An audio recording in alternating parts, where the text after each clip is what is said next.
지속가능 발전 지방정부협의회 사무국장 박훈입니다. 반갑습니다. 좀 먼저 제 소개를 드리면 우리 이제 원주 지속협 선생님들하고 이제 점심 식사하시면서 그런 얘기를 했는데 2001년도에 지속협의 간사로 제가 입사를 했습니다. 지속협에서 10년간 일을 했고 그 다음 10년은 행정에 들어가서 어공이라고 그러죠. 어쩌다 공무원. 이제 도청에 이제 임기제 사무관으로 시작을 해서 최근 3년간에는 당진시의 지속가능 발전 담당관으로 3년간 일을 했습니다. 이도저도 아닌 짝퉁 괴물 같은 생각들을 가지고 있다. 여러 가지 그 경험들도 있지만 저는 이제 권 소장님께서 어저께부터 와서 쭉 들었는데 실은 지속가능 발전의 원톱 도시 원주는 어때야 될까?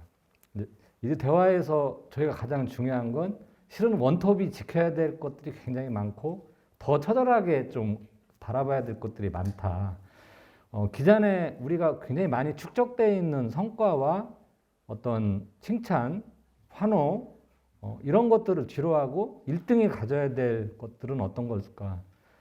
그걸 더 지켜나가고 하기 위해서는 이런 행정에 오늘도 공무원분들도 많이 와 계시고 하신데 행정의 노력과 함께 또 이제 시민들의 참여와 이해 이런 것들이 또 중요하다. 그래서 솔직히 말씀드리면 오늘 이제 강의 자료를 공유하고 나니까 강사 3명이 강의 자료가 비슷한 거예요. 그래서 조금 저는 좀 다른 관점으로 제가 얘기하고 싶었던 관점을 조금 넣어서 어제 좀 바꿨습니다. 좀 미리 양해 말씀을 드리고 중간에 나오는 원주시의 이야기가 있는데 미리 양해 말씀드리면 제가 원주시에 자주 오긴 했지만 원주시의 지역 여건이나 이런 걸 잘 모르는 상태에서 단순한 통계치로만 제가 바라보면서 어떤 문제 제기를 드리는 내용들이 있다는 걸 미리 양해 말씀 올리고 말씀을 시작드리겠습니다.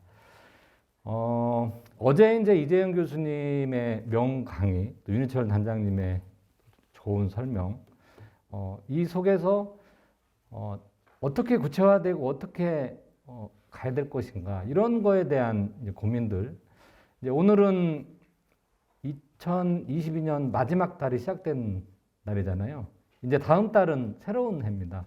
올해 한 해를 지나면서 여러분들 우리 사회에 어떤 일들이 있었는지 쭉 되돌이켜 보면 우리 사회가 과연 지속 가능한 사회인가, 지속 불가능한 사회인가에 대한 고민들을 한 번쯤은 해보시는 시간을 가졌으면 좋겠습니다. 가장 최근에 너무나 가슴 아픈 일들이 있었고 올여름에는 비가 많이 와서 굉장히 많은 분들이 또 돌아가시고 불나고 무너지고 근데 이런 뉴스들이 계속 나오면서 어떻게 되죠? 우리는 어느덧 내성이 생겼습니다. 그냥 그런가 보다. 그러면서 이제 저희가 이제 대문 효과라고 제가 이제 제 개인적으로 붙이는데 우리 대문만 튼튼하기만을 바라는 겁니다. 그래서 대문 밖에서 얘기하는 사회 정의, 원주시 공무원들이 원주시청을 떠나서 얘기하는 사회 정의와 우리 집안의 사회 정의와 충효, 공동체의 활동과 목적이 다르다는 겁니다. 실은 원주시의 지속가능 발전 원톱 도시를 지켜가는 것들은 원주시 공무원과 원주 시민들의 가정의 대문 밖과 대문 안에 우리 공동체를 향한 진실된 마음과 행동이 똑같아야 된다고 생각을 합니다. 그런 과정이 저는 지속가능 발전을 좀 향해 가는 중요한 길이라고 생각을 하고 아까 사회자께서도 말씀하신 대로 어제 이재영 교수님 만년 동안에 벌어진 유례없는 일들인데 20년 해가지고 이게 얼마나 진전될 수 있을까? 이런 부분들에 대한 고민을 하게 됩니다. 우리 지금 현재 세계가 당하고 있는 지속 불가능성의 모습들 일단은 식량 문제가 가장 심각합니다. 이제 지속 불가능성의 위기는 식량에서 오는데 이게 이제 공교롭게도 전쟁 겹치면서 밀값이 어마어마하게 오르고 있죠. 우스갯소리로 제가 그런 얘기를 했어요. 여기 원주 지석협 밑에 유명한 빵카페 2개 있는데 저거 몇 년 안에 망할지도 모르는. 밀값이 이렇게 올라가는데 우리나라 밀 자급률이 몇 프로죠? 0.8%입니다. 나머지는 다 수입해서 만드는 거죠. 신한 자급률은 몇 프로죠? 50% 미만입니다. 경제는 성장했지만 실은 우리가 먹고 있는 거에 반은 외국에서 가지고 들어오는 건데 이게 이제 기후변화나 이런 여건으로 인해서 이런 것이 안정적으로 수급되지 않을 가능성이 매우 높습니다. 여기다 전쟁이 터지면서 이런 식량 위기에 대한 부분들이 굉장히 고민이 많이 되는 거죠. 지난달에 중국이 우크라이나의 중국민들을 철수를 시켰어요. 왜냐하면 이 전쟁이 길어질 거라는 거를 이제 어느 정도는 감을 잡은 거죠. 근데 이 위기는 계속된다는 겁니다. 근데 중요한 건 세계에서 마지막 남은 분단 국가, 전쟁 위기가 늘 상존하는 한반도에서도 이런 문제들은 남의 일이 아니라는 거죠. 이런 지속 불가능성의 위기들이 계속 커져가고 있고, 이게 제가 이제 자료를 찾아보니까 올해 우리나라 자본의 상징 서울 강남구에서 폭우 때문에 많은 분들이 돌아가셨죠. 우리나라 최고의 안전과 방제를 자랑하는 포항제철에서 비가 많이 와가지고 공장이 수습되는 일들이 있었습니다. 우리가 전에는 상상할 수 없었던 일들이 일어나고 있는데 이게 우리나라만 그런가? 전 세계가 똑같습니다. 이건 작년에 뉴욕에서 똑같이 비가 많이 폭우가 내려가지고 13분이 죽었어요. 근데 이 중에 갓난아기가 3명이 죽었어요. 그래서 뉴욕타임즈에서 어떻게 폭풍우가 반지하에 사시는 분들을 죽음의 덫으로 몰아넣나 이제 이런 기사를 내면서 뉴욕이 굉장히 심각한 사회 문제로 이게 대두가 됐습니다. 기후변화의 문제는 아까 말씀드린 식량의 위기와 함께 사회적 약자로부터 이게 피해가 온다는 것은 이미 2, 3년 전부터 굉장히 많은 과학자들과 운동가들이 경고하고 예견했던 일들입니다. 이런 일들이 실은 이제 우리 굉장히 현실적으로 가깝게 다가오고 있는 것입니다. 경제 문제 이제 계속 환경 관련된 이슈만 말씀드리니까 이제 경제에 관련된 고민이 제일 심각하죠. 젊은 층일수록 이런 부분에 굉장히 민감한데 지금 요새 금리가 어마어마하게 빠른 속도로 오르고 있잖아요. 근데 금리가 1.75% 오르면 우리 서민들의 마지막 활동 불우, 마이너스 통장 금리가 5%까지 올라갑니다. 그러면 은행권에서는 국민들이 23조 원의 이자를 더 내야 되는 거죠. 근데 이 금리가 1.75%인데 지금 내년 말까지 이게 7%, 8%대까지 올라갈 수 있다. 이런 전망들을 내놓고 있는 거죠. 근데 대부분의 진보적인 경제학자들은 이 현상을 두고 얘기하는 거는 기성세대의 돈잔치 끝, 후세대의 경제 부담 시작 이렇게 되는 거죠. 우리 여기 앉아 계신 기성세대들은 정말 편하게 대출도 받고 은행 관련된 부 했습니다. 청년들의 요새 사회생활 출발점이 어마어마하게 높아요. 이제 뒷부분에 저출산 얘기도 나옵니다만 아무튼 이런 그 경제 관련되어 있는 위기가 굉장히 다가오고 있는데 이게 좀 저희가 좀 이런 부분들이 계속 지속가능 발전 환경의 위기로 마치 그런 부분이 많이 부각돼서 많이 인식을 못하지만 실은 굉장히 우리 가깝게 다가와 있는 현실입니다. 실은 코로나가 터지고 나서 굉장히 많은 사회학자들이 코로나 이후에 엄청난 경제 위기가 올 것이라는 얘기들을 계속 언론에서 얘기를 했죠. 근데 여기에 대한 아까 말씀드린 내성이 생기다 보니까 그냥 그런가 보다. 하지만 이 위기는 현실로 이제 다가오고 있습니다. 그래서 이런 청년층, 미래 세대의 경제 활동이 위협받고 있는 경제의 지속 가능성이 크게 위협받고 있는 거죠. 코로나를 지나면서 전 세계 자본의 50%를 17명이 좌지우지할 수 있는 시대가 되었다고 합니다. 우리나라도 이 최근에 연합뉴스에서 기사를 보니까 올해 이제 양도소득세 과세한 거 주식, 주택, 부동산 쭉 했는데 주식에 올해 어마어마하게 투자를 하신 것 같아요. 근데 이 주식 양도소득세 납부자 상위 1%가 전체 과세 대상 70%에 해당하는 돈을 낸 거예요. 그래서 이게 경제에 집중되고 부익부 빈익빈이 아니라 굉장히 소수에게 이 경제력이 집중되고 있는 문제가 굉장히 심각한 문제인 거죠. 여기서 경제 규모가 굉장히 커졌고 우리나라는 세계 10대 경제국가고 이지만 이익은 집중되면서 결국은 이 피해는 고스란히 또 사회적 약자에게 돌아가는, 어제 윤희철 단장님이 얘기하신 이 모두를 위한 지속가능성의 모두가 어디냐.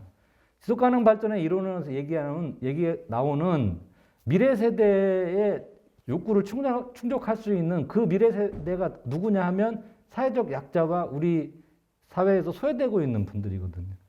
그래서 유엔 지속가능 발전 목표의 슬로건이 그 누구도 소외되지 않는다라고 하는 것들이 이런 것들을 뒷받침하고 있는 것들인데, 이제 이런 부분들에 대한 고민들이 이제 굉장히 커져가고 있습니다.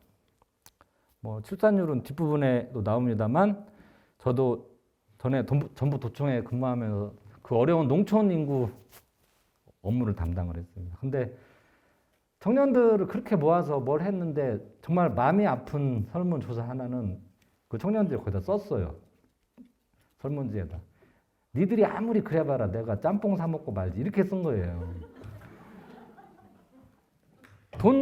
요새 이제 여기 젊은 분들도 뒤에 이렇게 앉아 계신데, 그래서 전라북도에서 그럼 청년들한테 1년 1억씩 주면 어떨까? 근데 답은 그거예요. 니들이 아무리 그래봐 내가 애를 낳나 짬뽕 사 먹고 말지. 그래서 이런 저출산의 문제, 원주도 상당히 심각합니다 지금. 원주가 인구가 늘고 있다고 생각하시지만 이런 문제들이 실은 기후 탄소 위기보다도 지방 소멸의 위기가 지방 소도시들은 더 심각하게 지금 직면하고 있습니다.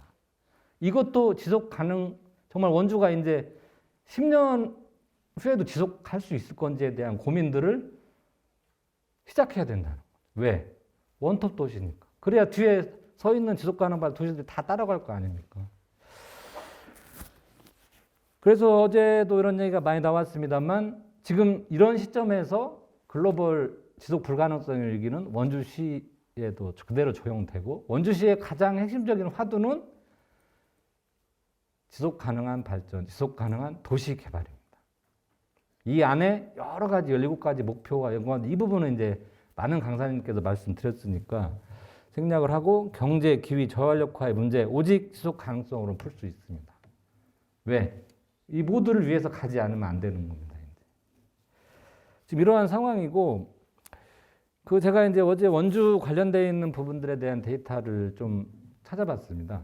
찾아봤는데 오랜 시간을 찾아보진 못했습니다만, 원주 하면은 강원도에 굉장히 활력 있는 도시, 그리고 자랑할 것도 많고 또 지속가능 발전 선도 도시이기도 하지만, 일단 가장 아까 말씀드린 경제적인 부분, 재정 자립도 부분에서 전국 평균의 반도 안 되는 재정 자립도를 가지고 있습니다. 인구 관련된 부분은 아까 말씀드린 대로 민선 8기, 9기까지는 괜찮습니다. 이 50대가 은퇴하는, 아까 우리 원주지속협 대표님하고도 이 얘기를 했는데, 50대가 은퇴하는 10년 뒤에 이 인구 구조가 그대로 간다고 하면 이제 원주의 인구 구조는 완전히 초고령화 사회로 되면서 엄청난 부담들에 직면하게 되는데, 그게 어떤 부담들이냐? 요겁니다. 사회복지. 지금 원주 예산이 1조 5천억 원 정도 되는데 사회복지 비용이 6천억이에요. 지금은 감당할 수 있어요. 근데 지금 현재 앞으로 8기, 9기 지난 다음에 민선 10기 되는 순간 이 돈이 더블 되는 거예요. 그럼 청년들이 이제 지금은 1.5명의 노인들에 대한 사회복지 비용을 부담하는데, 이때 되면 2명분의 이걸 부담을 해야 되는 거죠. 그러니 청년들이 애를 낳겠어요? 결혼을 하겠냐고요. 지금 이런 문제들이고, 어제 이제 이거 다 세부적으로 제가 보지는 못했습니다만, 어제 이제 말씀하신 강사님들이 말씀하신 내용은 요 지속가능 발전이 환경과 경제 문제라고만 자꾸 얘기할 게 아니라, 경제적 접근을 하는 이 전략이 이 사회복지 비용과 환경 비용을 행정과 시민들이 거버넌스를 이뤄서 해결 방안을 찾아서 이 비용을 줄여야만 아까 말씀드린 그 위기에 대응할 수 있는 돈들이 나오는 거죠. 저희가 이제 스웨덴의 말매 사례를 우리 건설사님도 많이 얘기하시죠. 눈 오면 제일 먼저 자전거 도로부터 눈을 치웁니다. 왜? 시민들이 자전거 타고 가야 돼. 비가 오나 누구나 자전거 타야 됩니다. 차로 갈 수가 없어요. 왜냐하면 끝까지 가면 차로가 좁아져서 차가 못 나와요. 이 부분은 주민자치의 경험들과 실패를 가진 유럽 선진국들의 사례를 보면 이제는 동네별로 다 알아서 해봅시다. 돈을 나눠줬어요. 10년간 썼더니 지금 방식으로 계속 건물 짓고 뭐하고 하니까 이제는 이 동 운영 이렇게 돼서는 안 되겠구나. 그럼 어떻게 해야 돼? 그럼 이제 우리가 뭐 짓고 이런 게 아니라 아까 보여드린 이런 복지와 환경에 투자하기 위해서는 기존에 투자하고 있는 예산에서 줄여야 되는구나. 그러면 도로를 안 지어야 돼. 도로를 안 지려면 어떻게 해야 돼? 눈이 오나 비가 오나 자전거 타고 다녀야 돼. 이런 결론으로 나가게 되는 거죠. 우리 사회도 그렇게 갈 겁니다. 근데 문제는 시간이 부족하다는 거예요. 지금 원주시의 경제에 관련되어 있는 부분들이 실은 환경만 해도 인구 30만인데 2,700억을 써요. 언제 윤희철 단장님이 얘기하신 전남에 가뭄이 들으니까 수돗물 20% 절약하고 뭐 그런 얘기들 하셨잖아요. 근데 그런 위기가 와야만 우리가 할 수 있는 건가요? 여기서 원주 지속협과 행정이 같이 노력하면 저는 이 분야에서 아무리 보대도 500억에서 1,000억 정도는 정말 짧은 기간 안에 세이브할 수 있다고 생각됩니다. 이제 아까 말씀드린 대로 제가 원주의 여건을 잘 모르는 상태에서 미리 좀 말씀드리고, 이제 이게 소득 관련되어 있는 지표인데 이게 이제 소득조사는 조금 한계가 있어요. 왜냐하면 표본조사이기 때문에 이게 이제 어떤 표본이 됐냐, 그리고 이제 소득을 조금 도농복합도시 같은 경우는 일부러 소득을 이렇게 축소해서 신고하는 경향도 있으니까 이런 결과가 나왔을 거라고 예측이 되는데 2021년 이 원주 사회조사 결과를 보면 여성의 31.9%가 소득이 없어요. 그 얘기는 뭐죠? 원주는 여전히 남성들이 돈 벌기 쉬운, 그것보다는 여성들의 일자리가 굉장히 부족한, 여성들이 뭔가 소득을 누리기에는 부족한 도시입니다. 근데 더 중요한 부분들은 20에서 39세, 가장 경제활동도 왕성하게 할 나이에 청년들 20대 40%가 소득이 없어요. 소득이 없으니까 어떻게 되죠? KTX 타고 서울로 가는 거죠. 이 부분을 늘리려면 예산을 투자해야 되죠. 어디서 예산을 빼요? 아까 말씀드린 사회, 환경, 여기에 지속 가능성들을 우리가 같이 투여해서 여기서 돈을 빼서 여기다 넣어야 됩니다. 그렇게 안 하면 결국 니들이 안 해, 아무리 그래봐, 이런 얘기가 계속 나오는 거죠. 지금 이런 원주의 현황들이 좀 이렇게 돼 있고, 지금 원주시 인구 막 늘어난다고 원주시 홈페이지 가면 통계조사 제일 앞부분에 굉장히 자랑을 많이 해놨습니다.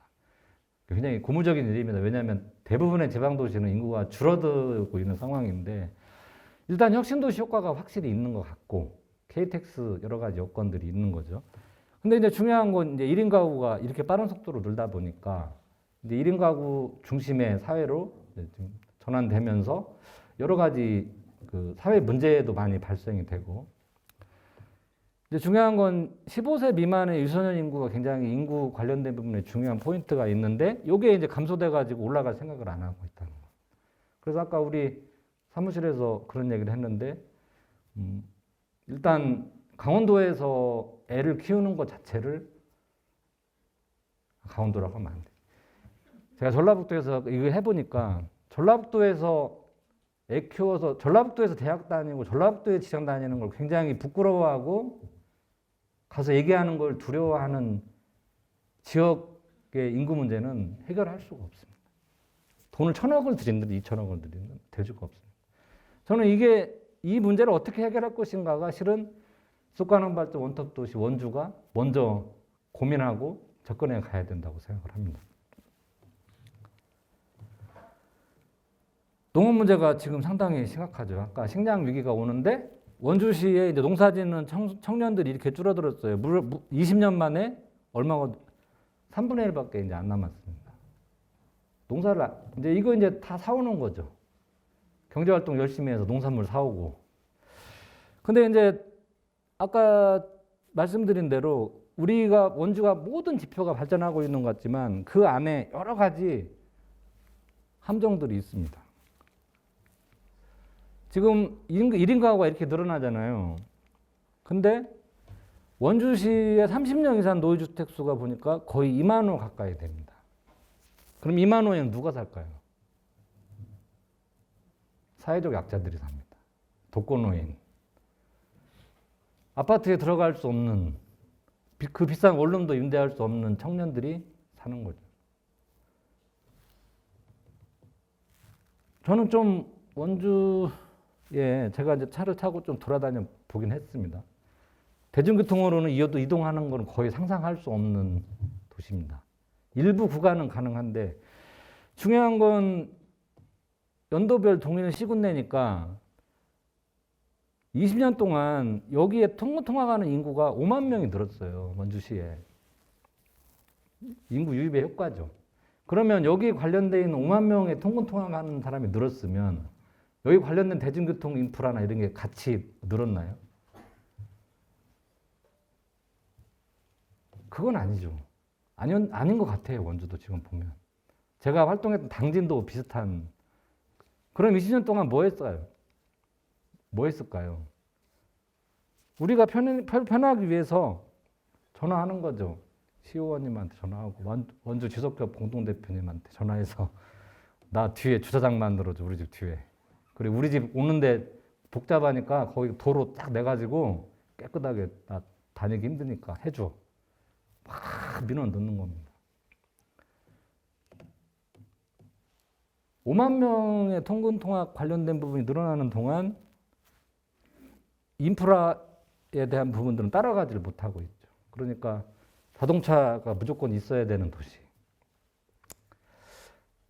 더 중요한 건 자동차가 없으면 어떻게 될까요? 학생들은 어떻게 돌아다닐까요? 첫 번째는 엄마 찬스, 아빠 찬스. 아니면 좀 크면 이제 친구들하고 다니고.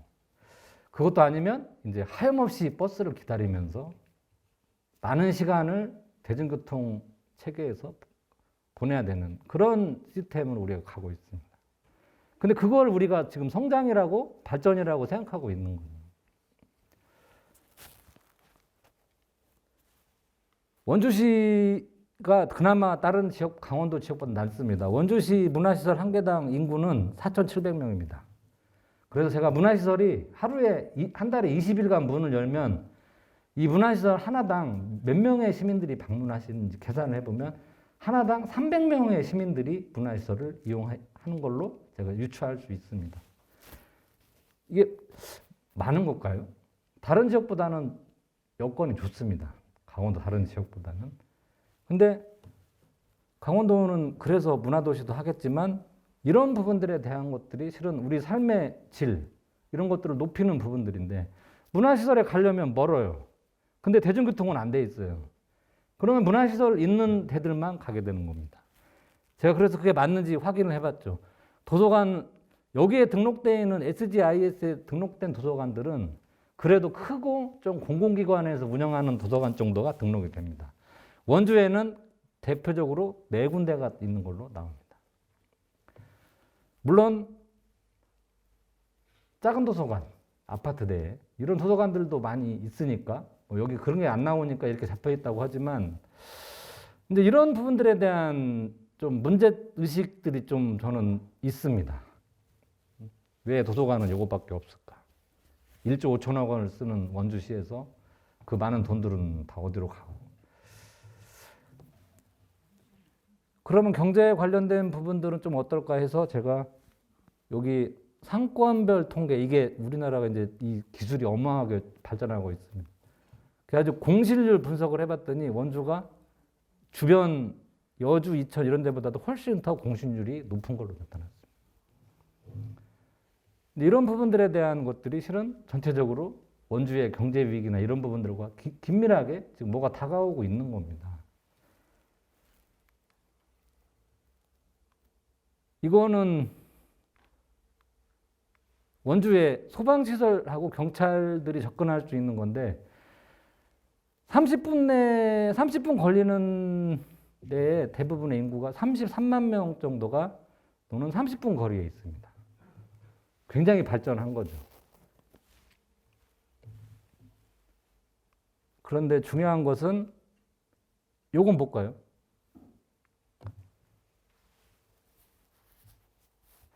소방, 경찰, 응급시설입니다. 앰뷸런스. 응급시설, 응급 환자가 발생했을 때 빨리 못 갈 수 있는 취약 인구 수가 2021년에 원주시 한 개 지역만 봤을 때도 2만 6천 명이나 됩니다.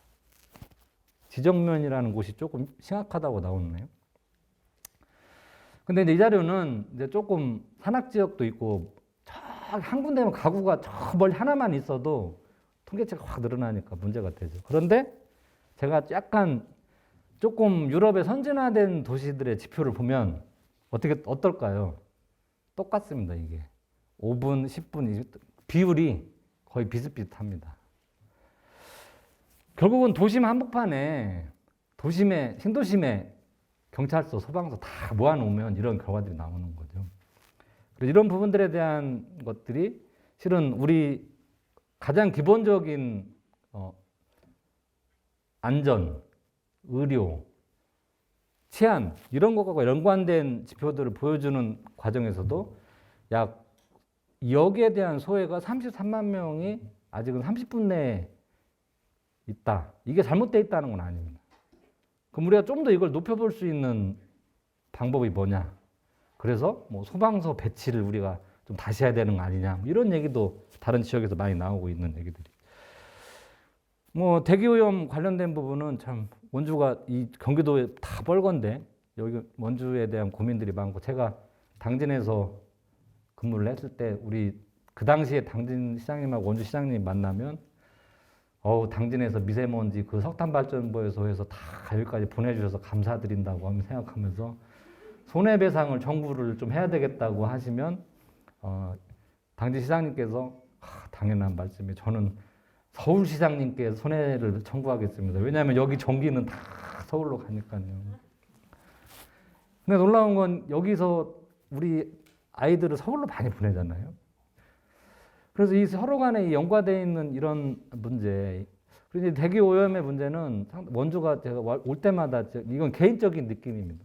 확실히 치악산이 있어서 여기보다 조금 더 이제 어려운 강원도의 지표들도 있는데 좀 올 때마다 좀 보면 이 대기질에 관련된 고민들을 하는 그런 느낌들이 좀 많았거든요.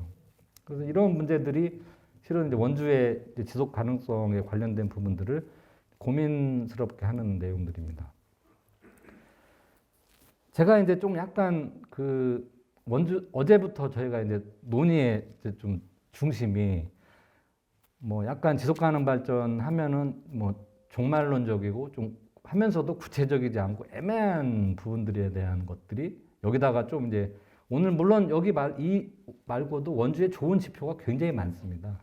제가 이제 시간상 그것까지는 다 제가 이제 찾지를 못했고 이런 부분들에 대한 고민들을 정확히 해봤을 때는 원주의 지속 가능성도 상당히 위기의 상황이다.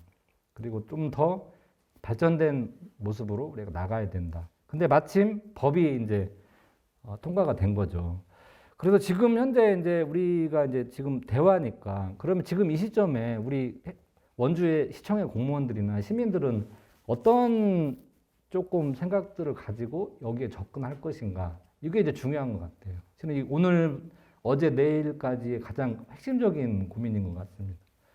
그래서 일단은 지금이 어떤 시점인지에 대한 거를 정확히 인지하는 게 중요한데 아무튼 시간이 그렇게 많지 않다는 것이 가장 핵심적인 포인트고 이 SDS 관련된 여기 나와 있는 쭉 17가지 목표는 실은 우리가 지속 가능 발전 어떤 뭐 긍정적이고 이런 것도 있지만 우리의 지속 불가능성의 위기를 좀 잘 대응할 수 있는 종합적인 매뉴얼 같은 것들인데 이런 것들이 조금 인식되고 확산되기 위해서는 그동안에 좀 우리 경제성장 중심의 어떤 사고, 여기에서 경제성장, 경제를 빼다는 게 아닙니다. 아까 말씀드린 대로 그런 여러 가지 예산적인 것, 이런 걸 같이 경제를 고민하되 약간 정확하게는 인문사회학적인 어떤 사회관, 그리고 통찰력, 특히 시민들의 통찰력이 굉장히 중요합니다.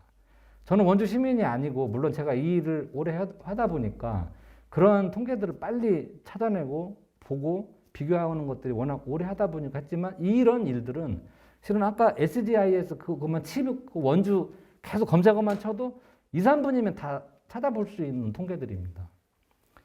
정확한 시민들께서 통찰력을 이제 가지셔야 되는 거죠.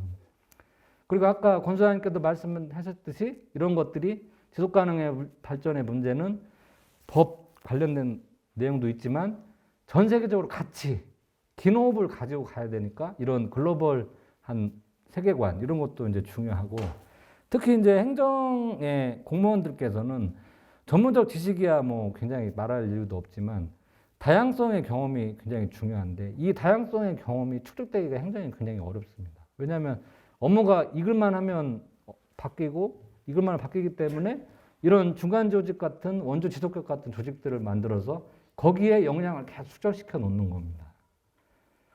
그런데 이런 것들이 수월하지 않고 좀 힘들기 때문에 저도 이제 행정 경험 오래 해보니까 쉽지 않아요. 이게 시간 굉장히 일도 많고, 그래서 이런 것들이 좀 굉장히 사회적으로 장려가 돼야 되는데 그런 걸 열심히 하는 공무원들을 또 우리 원주시에서도 적극적으로 지지해주고 격려해줘야 되거든요.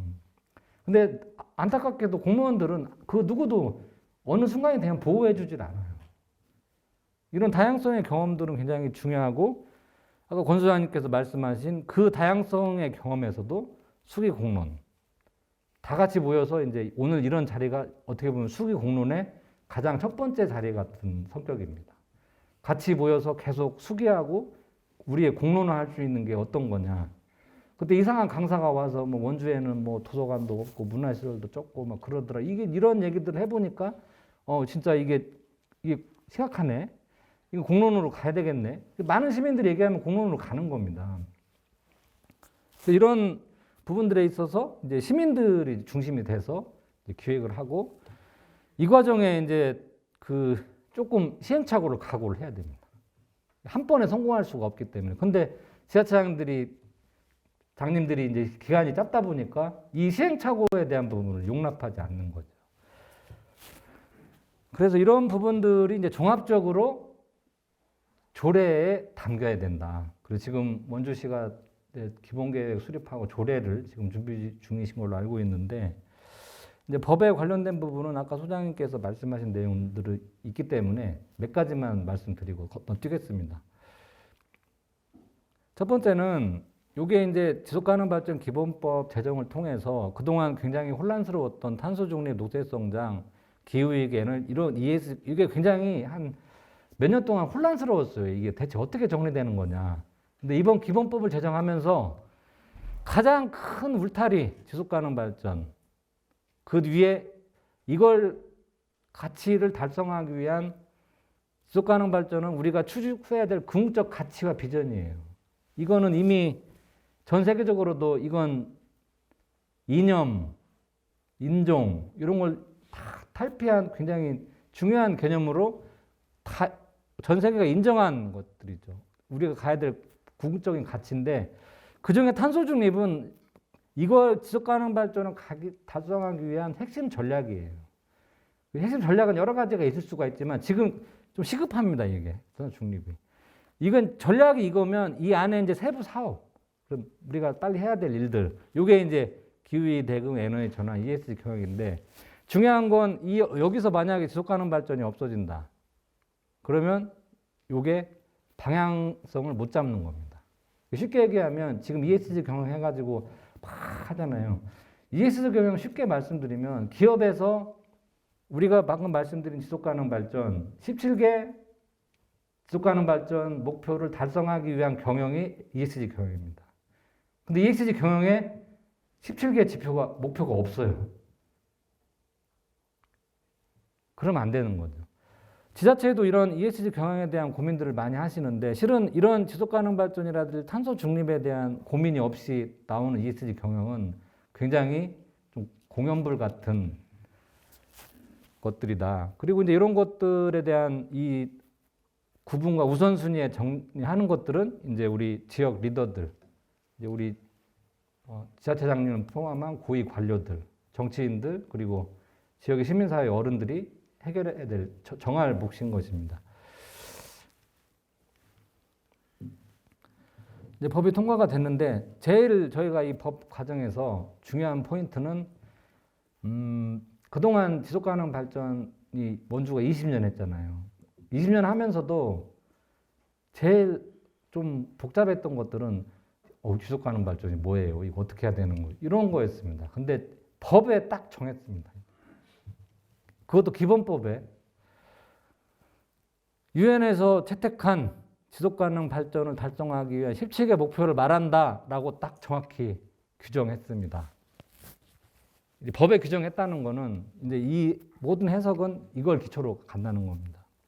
두 번째는 국가 기본 전략으로 수립하는 요거는 아까 말씀드린 우리나라가 이제 이거를 우리 국정의 중요한 원칙 이걸로 했다. 이게 법으로 딱 정한 거죠. 그래서 그동안 애매하고 명확하지 않았던 지속가능 발전의 개념이 정확히 정리가 된 겁니다.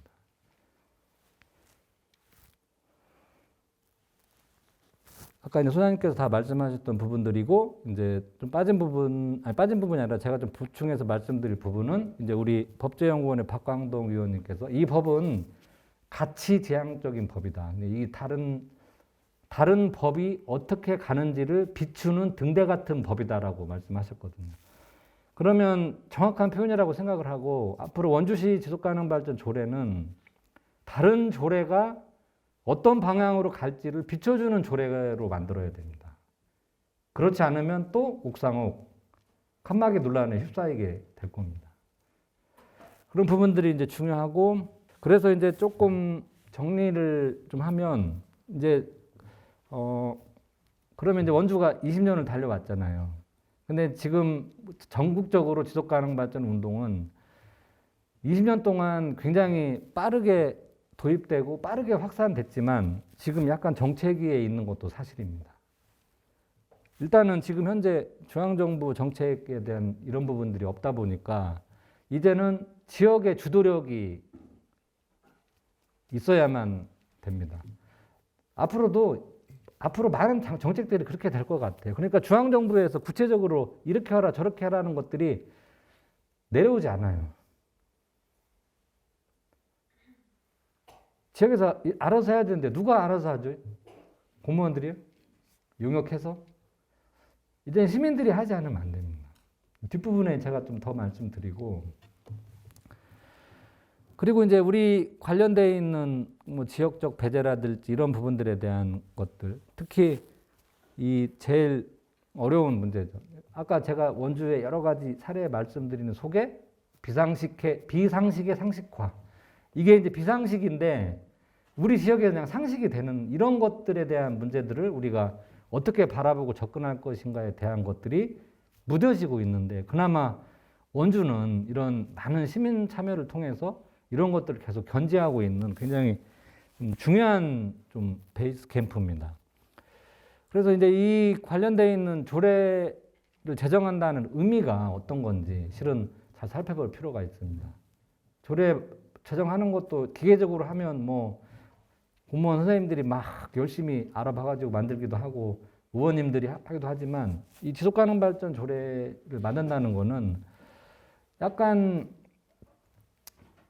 원주의 20년을 좀 되돌아보고 좀 정리하는 그래서 오늘 내일까지 행사가 지금 20주년이기 때문에 20년 동안에 우리가 뭘 잘했는지는 이미 많이 얘기했으니까 조금 원주시 행정과 원주 지속협, 원주 시민들이 같이 우리가 요걸 가기 위해서 뭐가 부족했고 뭐가 조금 안 되고 있었는지를 냉철하게 정리하는 과정이 굉장히 중요한데 이 과정을 안타깝게도 많은 지자체들이 생략하고 있습니다. 그래서 이 부분에 대한 시간이 필요하고 이걸 하려면 일단 속도를 줄여야 돼요. 그러니까 제가 이제 원주 지속협에 굉장히 훌륭하고 열정적인 선생님들이 많이 일을 하고 계시지만 기존에 일을 하면서 이걸 다 조례까지 같이 원주시하고 협력해서 한다? 쉽지 않습니다. 약간 속도를 줄이면서 조금 우리가 어느 방향으로 가야 될지, 우리의 사업 대상이나 이런 것들은 정확한지, 이런 거에 대한 재정립의 시간이 좀 필요하지 않나. 그리고 이제 제일 중요한 부분이죠. 지금 원주에서 잘하고 있는 거를 조금 더 업그레이드해서 시민의 힘을 최대한 부각시켜야 되는데, 어느 순간 이 활동이 이런 조례 제정과 관련된 부분들이나 이런 부분들이 몇몇 소수의 명망가들이나 정치인들, 행정 공무원들 몇 명의 일로 그냥 계속 치부되고 있는 거죠. 시민의 힘들이 얼마나 커졌는지는 제가 딱 한 가지 사례만 말씀드리면, 지방자치법이 개정되면서 주민 발의 조례를 만들기 쉬워졌습니다. 전에는 주민 발의 조례를 만들려면 시민 몇 분의 몇 이상의 동의서를 받아야 되는데 이 과정이 정말 어려웠어요. 근데 이게 쉬워졌습니다. 주민 발의로 된 조례는 행정에서, 시청에서 수정할 수가 없습니다. 검토 의견만 붙일 수 있습니다. 수정하는 건 의회에 가서 할 수 있습니다. 의원들이. 그래서 저는 이런 시민의 힘들을, 그리고 어떤 그 주민 조직이나 우리 수의 공론의 힘들이 충분히 발휘되면 좋은 조례가 만들어질 수 있다고 생각을 합니다. 그런 시민의 힘들이 뒷받침되지 않는 조례는 결국은 또 어느 순간에 가서 문제점들이 나오게 되고, 조금 시간이 걸리더라도 좀 시민들의 힘들을 동력을 받아서 갈 수 있도록 하는 것들이 좋은 방법이다. 그리고 이제 아까 이제 권 소장님께서 말씀하신 내용이지만 저도 똑같이 강조드리면, 목표, 지표, 평가, 환류, 이게 어느 한 과정도 중요하지 않은 과정이 없습니다. 그런데 조례 제정할 때 우리는 어떤 시행 미스를 하냐, 여기만 집중을 하게 됩니다. 이 뒤에는 좀 먼 일 같으니까 세부적으로 안 하는 거죠. 그래서 이런 부분까지 모든 과정이 동일하게 강조돼야 되는데, 이 과정을 시민들께서 왜 이 과정이 중요한지, 지표가 왜 지속가능성 평가를 하고 검토하고 이런 과정이 많은 전문가들이 이걸 해야 된다고 막 강조를 하는데, 그것이 구체적으로 어떤 일들이고 어떻게 해야 되는지에 대해서는 시민들께서 정확히 이해를 한번 하고 가는 이런 자리들이 많이 만들어져야 된다는 거죠. 행정 내부에서도 만들어져야 되고.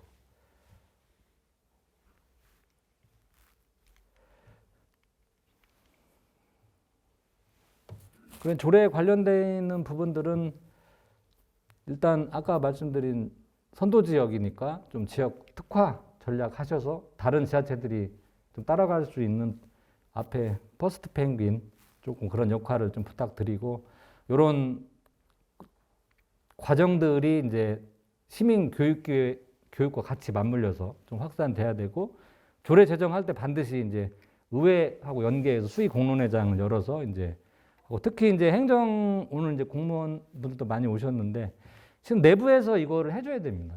내부 공무원들끼리 이걸 토론을 해야 되는데 이걸 안 하면 나중에 가서 부딪히게 돼 있습니다. 부서들끼리. 그래서 요거를 반드시 하고, 또 특히 우리 민간과 민간의 칸막이는 없는지, 어떻게 협력해야 되는지에 대한 부분도 굉장히 중요합니다. 간과되기 쉬운 부분들인데 이 부분에 대한 부분들이 하면서 좀 활동 인력들에 관련된 부분, 체계적인 육성 이런 부분도, 그래서 저희가 이제 아까 그 어제부터 와서 원주 지속교육 관련된 부분들을 보니까 조금 여러 가지 활동들도 많이 하시고 하시는데, 여러 가지 지금 뭐 처우라든지 이런 부분들은 조금 더 개선도 하고 더 많은 분들이 와서 결합해서 활동할 수 있도록, 여기 뭐 가장 중요한 결국 사람이 가서 골을 넣는 거니까 사람이 있어야 되잖아요. 그래서 그런 부분들에 대한 것들을 계속 시민들께서 요구하고 우리가 더 좀 강하게 강화시켜 줘야 된다. 이런 얘기들이 이제 나와야 되는 거죠. 뭐 조례에 관련된 부분은 아까 소장님께서 말씀하신 내용들 다 그대로 중복된 내용을 생략하고, 여기 이제 맨 마지막에 이제 국제협력 부분이 있는데 이게 그 요새 그 지속가능 발전 보고서를 유엔에 등재를 할 수 있어요. 이게 자발적이기 때문에 그냥 공식은 아니지만 자발적으로 등재를 할 수 있습니다. 그래서 원주시도 이제 조례 제정과 함께 작년에 이제 계획도 수립했으니까 곧 2년 뒤에 평가를 할 텐데 그때 이제 좀 이런 사례들을 잘 번역도 하고 또 우리 공무원들의 사례도 많이 행정의 사례도 많이 수록해서 지금 전국적으로 뭐 등재한 내용은 우리 뒷부분에 양준호 전장님 얘기가 나오니까 좀 생략을 하고 이제 제가 이제 활동하고 있는 단체가 이런 지속가능 발전을 이제 지향하는 지자체가 35군데가 협의체를 활동하고 있습니다. 그래서 강원도에는 아직 가입한 지자체가 없어서 원주시도 좀 가입을 했으면 좋겠다는 말씀을 드리고 저는 이제 요게 아까 말씀드린 그 이제 이종혁 교수가 EBS 여기 나와서 이 말씀하신 내용을 요걸 끝으로 제가 말씀 정리하려고 합니다. 그러니까 이제 아까 쭉 보여드린 대로 비상식이 상식이 된 사회에서 이걸 고쳐나가는 건 시민들이 일단 좋은 질문을 시작하는 거에서 시작돼야 된다는 게 어제 박연희 소장님도 강조를 하신 거죠. 그 좋은 질문이라는 건 어떤 건가요? 왜 원주의 20대 여성들은 40%가 소득이 없어요? 통근하는 사람들은 5만 명이나 늘었는데 왜 대중교통은 여전히 개선되지 않습니까? 실은 이 질문에서부터 좋은 질문에서 이 관련된 부분이 시작돼야 됩니다. 조례도 마찬가지죠. 어떻게 해야 좋은 조례가 될 건지, 누가 참여하고 누가 같이 얘기할 대상은 파트너는 누군지, 그걸 추진하는 과정에서 또 행정의 민간의 어려움들은 없는지 이런 거에 대한 질문들이 나오는 거에서부터 시작이 돼야 된다고 생각을 하고 뭐 당진에서 이제 제가 이제 쭉 했던 사례들인데 이게 이제 시민들이 같이 이제 이 보고서를 만드는 과정에 뭐 굉장히 힘이 많이 들었죠. 1년 12달 계속 시민들하고 같이 움직여서 이제 보고서를 또 만들고 이 과정에 권 소장님도 굉장히 많은 도움을 주셨는데 결국은 조례에 대한 세부적인 내용들은 이미 많은 분들이 얘기를 하셨고 가장 중요한 건 교육과 참여를 통해 전문화된 시민들이 참여하는 제도만큼 강한 제도는 없다. 그것이 되면 어떤 어려움이 있어도 개정도 할 수 있고 또 다른 조례도 제정할 수 있고 확산시킬 수 있다고 생각이 됩니다. 아까 말씀드린 대로 지속가능 발전 1등 도시 원주가 모범적 사례를 좀 만들어서 다른 지자체들이 줄줄이 편하게 따라갈 수 있도록 조금 얄팍한 생각인가요? 네. 시민들께서 같이 참여해 주시고 질문해 주시고 해서 좋은 계기가 만들어졌으면 좋겠다는 말씀 드리면서 강의를 마치겠습니다. 고맙습니다.